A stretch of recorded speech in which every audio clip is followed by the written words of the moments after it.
बिस्मिल्लाहिर्रहमानिर्रहीम। अस्सलाम वालेकुम दोस्तों, मैं हूं दिल शौकत और आप देख रहे हैं कुक विद दिल। दोस्तों, उम्मीद करता हूं आप और आपकी फैमिली खैरियत से होंगे। अल्लाह आपको हमेशा खुश रखे, आबाद रखे। बहुत ही कमाल किस्म की आज रेसिपी लेके आया हूं मैं अपने दोस्तों के लिए कि आप हैरान और परेशान रह जाएंगे कि इतनी ज़बरदस्त सी रेसिपी मैंने आपको पहले क्यों नहीं बताई। तो चलिए, 1 केजी मैंने यहाँ पे लिए हैं जी ऑरेंज, और इसमें जो है 6 पीस आए हैं। दोस्तों, इसको आपने इस तरह से दरमियान में से कट लगा के हल्का सा इस तरह से पील आउट करना है कि ये टूटे ना। ये देखें, इस तरह से आपने इनको पील आउट कर लेना है। ठीक हो गया। तो इसके बीच में ये जो सफ़ेद वाला पार्ट है ना, इसको आपने रिमूव कर देना है। ये हमें नहीं चाहिए, ये कड़वा होता है। ठीक हो गया। तो छिलकों से हमने बहुत ही ज़बरदस्त और कमाल किस्म की रेसिपी तैयार करनी है। इस तरह से कुछ लगेंगे ये। ठीक है। तो सारे इस तरह से आपने कर लेने हैं। दूसरी तरफ मैंने इनको कट हाफ कर लिया है, जितने भी ऑरेंज थे, और इनके जो ये बीज है ना, इनको हमने अच्छी तरह से रिमूव कर देना है। इनका कोई काम नहीं। तो सारे इसी तरह से करके इसको भी कर देंगे एक साइड पे।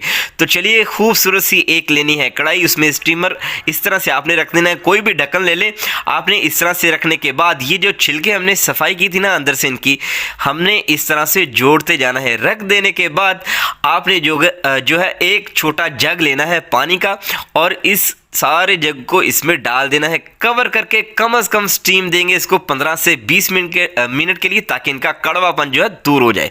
तो चलिए, 15 मिनट के बाद अब दोस्तों ये देखें जी, अल्हम्दुलिल्लाह ये कंफर्म हो चुका है कि इनका कड़वापन जो है दूर हो चुका है। मैक्सिमम आपने जो है इसको स्टीम देनी है 15 से 20 मिनट के लिए। ठीक है, ज़्यादा आपने इससे नहीं देनी। तो मैंने 15 मिनट के लिए इनको स्टीम दी है। बाहर निकाल लेंगे, एक बाउल में ऐड करने के बाद 1 कप पानी तकरीबन इनके ऊपर डाल देंगे, ताकि ये जल्दी से ठंडे हो जाए।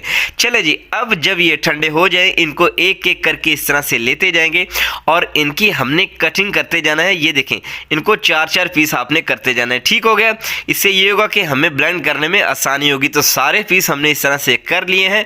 अब लेंगे जी, इसको साइड पे कर देंगे। ब्लेंडर का एक जग ले लेंगे, इसमें हमने जो है सारे ये वाले छिलके ऐड कर देने हैं।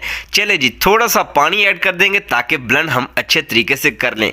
चले जी, ब्लेंड कर लेंगे, और ब्लेंड करने के बाद खूबसूरत सा बाउल लेंगे, और बाउल के ऊपर हमने स्ट्रेनर रख के ये सारा जो है इसमें डाल देना है मिक्सचर, जो इसके छिलकों का हमने तैयार किया। ठीक है। चलें, स्पैचुला की मदद से इस तरह से हिलाते जुलाते जाएंगे, और देखते ही देखते इसका सारा रस नीचे बाउल में आना स्टार्ट हो जाएगा। और दोस्तों, ये जो पल्प बच गया है ना इसका, ये ज़ाया नहीं है। ये स्किन वाइटनिंग के लिए यूज़ होता है। लेडीज़ जो है अपनी स्किन को जो है वाइट करने के लिए, ग्लोइंग करने के लिए इसे इस्तेमाल करती हैं। तो ये आप चेहरे पर लगा सकते हैं। ठीक हो गया। चलें, इसी के ऊपर फिर से धो के स्ट्रेनर को रखेंगे। तो इसमें हमने जो है जूस ऐड कर देना है, जो हमने ब्लेंड किया था माल्टों का। ठीक हो गया। तो चलिए, अच्छे तरीके से इसको भी ऐड करके हमने अच्छी तरह से छान लेना है। कोशिश कीजिएगा कि बहुत ज़्यादा बारीक जाली वाला आपने स्ट्रेनर नहीं लेना, इस चीज़ का आपने ख्याल रखना है। चलें, ये भी आप चेहरे पे लगा सकते हैं, और इससे जो है क्या क्या फ़ायदे होंगे ये आप गूगल पे सर्च कर लें। चलें जी, बिस्मिल्लाहिर्रहमानिर्रहीम। अब दोस्तों, हमने खूबसूरत सी कढ़ाई लेनी है, जो कि मैंने धो के चूल्हे पर चढ़ा दी है। आधा किलो मैंने इसमें चीनी ऐड कर दी है। ठीक हो गया। तो आधा कप इसमें जाएगा पानी का। पानी ऐड कर देने के बाद हमने जो है इसकी अच्छे से चाशनी तैयार करनी है। इसको हमने मेल्ट करना है। तो देखते ही देखते 2 से 4 मिनट के अंदर ये जो है मेल्ट हो जाएगी। तो अल्हम्दुलिल्लाह ये मेल्ट हो चुकी है, चाशनी हमारी तैयार हो चुकी है।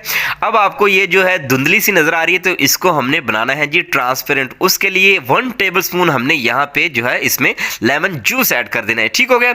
चलें, इसको ऐड कर देने के बाद तो आप देखेंगे ये ट्रांसपेरेंट किस्म का हो चुका है। और अब जो हमने जूस रेडी किया था ना, वो सारे का सारा हमने इस चाशनी के अंदर ऐड कर देना है। ठीक हो गया। तो यहाँ पे फ्लेम दोस्तों मैंने रखा है medium to high. Medium to high flame पे हमने इसको कम से कम 20 से 25 मिनट के लिए पकाना है। ख्याल रहे कि इसको बॉयल बहुत ज़्यादा आपने नहीं करना।